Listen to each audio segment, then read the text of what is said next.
Edtech startup Byju's के बड़े निवेशक प्रोसेस ने कंपनी में अपने 9.67% निवेश का वैल्यूएशन 57.8 करोड़ डॉलर आका है। इस लिहाज से बायजूस की कुल वैल्यूएशन करीब 6 अरब डॉलर बैठती है। हालांकि इंडस्ट्री के जानकार बायजूस की 6 अरब डॉलर की वैल्यूएशन को भी ज़्यादा बता रहे हैं। बीते अक्टूबर के दौरान बायजूस ने 22 अरब डॉलर के वैल्यूएशन पर पूंजी जुटाई थी। सोचिए कहाँ 6 चौक 24, लगभग एक चौथाई वैल्यूएशन आंक रहा है अगर प्रोसेस का, और सबसे बड़ा निवेशक है उसके हिसाब से। सर, ये फैसला प्रोसेस का कैसे पूरे स्टार्टअप जगत के लिए, एक तो छटनी चल रही थी, मुनाफे घट रहे थे, अब ये नई मुसीबत।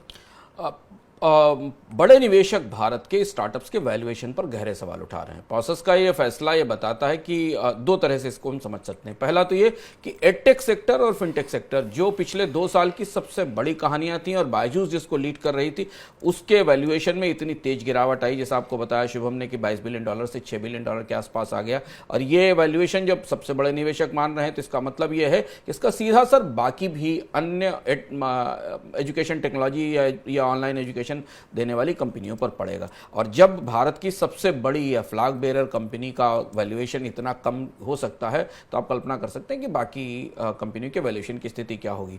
वैल्यूएशन गिरने से होता क्या है, स्टार्टअप्स को मिलने वाली फंडिंग रुकती है, उनकी ज़रूरतें रुकती हैं और उन पर इस बात के लिए दबाव बनता है कि वो अपने कामकाज को सुचारू करें। और इसलिए हमने देखा कि बायजूस ने अपने रिजल्ट्स तमाम दबाव के बाद, लानत बनामत के बाद अपने जब रिजल्ट्स घोषित किए तो रिजल्ट घोषित करने के तत्काल बाद छटनी शुरू कर दी और छटनी निकालना शुरू कर दिया। तो ये पहला तो एडटेक क्षेत्र के लिए संकेत है जहां पर कई कंपनियां आई थी। दूसरा, ओवरऑल पूरे स्टार्टअप स्पेस में सबसे बड़ी फ्रंट एंड कंपनियों के वैल्यूएशन में अगर इतनी तेज गिरावट आ रही है तो फिर आपको आने वाले समय में भारत में यूनिकॉर्न बनते नहीं दिखेंगे, यूनिकॉर्न कम होते दिखेंगे।